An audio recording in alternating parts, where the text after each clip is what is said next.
Alam niyo ba na araw-araw milyon-milyong Pilipino ang bumabangong pagod at may bigat sa pakiramdam? Isang invisible pain. Hindi lang ito dahil sa gutom at kakulangan, kundi yung bigat na dulot ng sirang sistema. Ayon sa World Health Organization, 3.6 milyon na mga Pilipino ay may iniindang mental, neurological o substance abuse disorder. Pero alam mo ba, halos isang mental health worker lang ang available para sa bawat 100,000 Pilipino. Kaya kahit gusto nating magpagamot, halos wala tayong malalapitan. Kung meron man, napakamahal. Mahirap na nga ang buhay at lalo pa tayong pinapahirapan sa patuloy na pagtaas ng presyo ng mga bilihin, pamasahe at mga bills. Pataas na pataas ang mga bayarin pero hindi umuusad ang sahod. Price index soared to a 14-year high of 8%. Noong 2022, tumama sa mahigit 8% ang inflation sa bansa. Pero hindi lang ang ekonomiya ang wasak, kundi pati na ang sistema. Ayon sa mga eksperto, corruption multiplies inflation.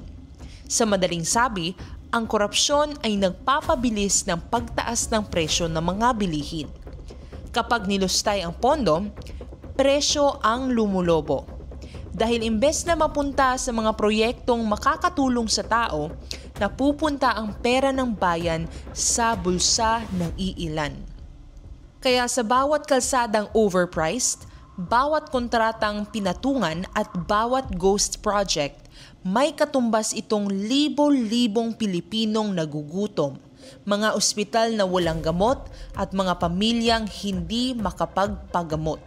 Dahil sa korupsyon, pinagkaitan ang mga Pilipino ng serbisyong medikal, ng gamot na dapat libre at ng mga proyektong magpapagaan sana ng kanilang buhay.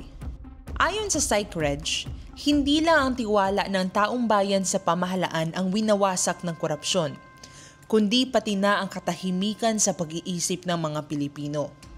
Pinapalala nito ang anxiety o pagkabalisa, yung madalas na pag-aalala kahit na walang malinaw na dahilan. Itong bigat na dinadala natin araw-araw, hindi lang ito pagod. Halo na rito ang takot, inis at pagkasawa sa mundong tila pabor lang sa mandaraya. Lalo na't nakikita nating nalulugi ang mga tapat na namumuhay, habang umaasenso ang mga bagnanakaw at gahaman.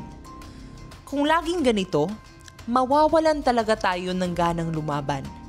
At yung pagod at kawalang pag-asa, maaari na itong senyales ng isang mental health issue tulad ng depresyon. Noong 2023, ilang magsasaka sa Nueva Ecija ang naiulat na nagpakamatay dahil sa napakamurang presyo ng palay. 14 pesos kada kilo lang. Luging-lugi ang mga magsasaka. Ang masaklap, lugi na nga, may utang pa. Walang buyer, walang suporta, tuluyan nang nawalan ng pag-asa.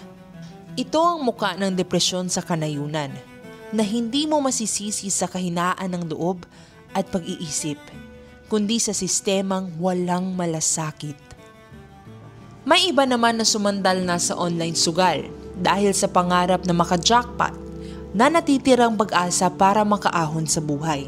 Sa report ng PAGCOR noong Agosto sa Senado, mahigit sa 30 million na mga Pilipino ay electronic gaming players. Ang laki ng kita nila, pero lugi ang taong bayan dahil ang pag-asang maka-jackpot ay ilusyon lang. Ayon sa isang pag-aaral nitong taon lang, may malinaw na koneksyon ang pagsusugal at pagkabalisa at labis na pag-aalala. At habang patuloy sila sa paglalaro, mas tumalala ang kaba, bigat ng loob at nawawala ang peace of mind. Lalong nai-insecure at hindi lang ito iilang Pilipino. Uulitin ko, mahigit 32 million. Ayon sa World Health Organization, ang taong may gambling disorder o iyong mga nalululong sa sugal ay 15 times more likely to die by suicide than the general population. Ibig sabihin, nag-uudyok ito ng pagpapatiwakal. Noong July 2025, diniklara na ng Department of Health na ang online gambling addiction ay isang mental health issue. May nagbago ba? May aksyon ba? Alam niyo bang kakarampot lang sa kabuuan ng national budget ang napupunta sa mental health? Less than 5%. At sa bawat pisong ninanakaw ng mga korap, may isang Pilipino na naman ang napagkaitan ng tulong. Sa korupsyon, hindi lang pera ang ninanakaw. Ninanakaw rin ito ang tiwala, pag-asa at katahimikan sa pag-iisip. Mental health is not just about emotion. It's about fairness. Kailangan nating makitang patas ang sistema. Pero paano natin mararamdaman ang katarungan kung patuloy nating nakikita na lalong umaasenso ang mga magnanakaw sa pamahalaan, habang ang mga Pilipino ay lugmok sa kahirapan? May pasan pang bigat na hindi nila maipaliwanag mula pagising sa umaga hanggang sa pagtulog sa gabi. Katarungan na makakamit natin kung tayo mismo ang maninindigan at sasabihin sa gobyerno, tama na.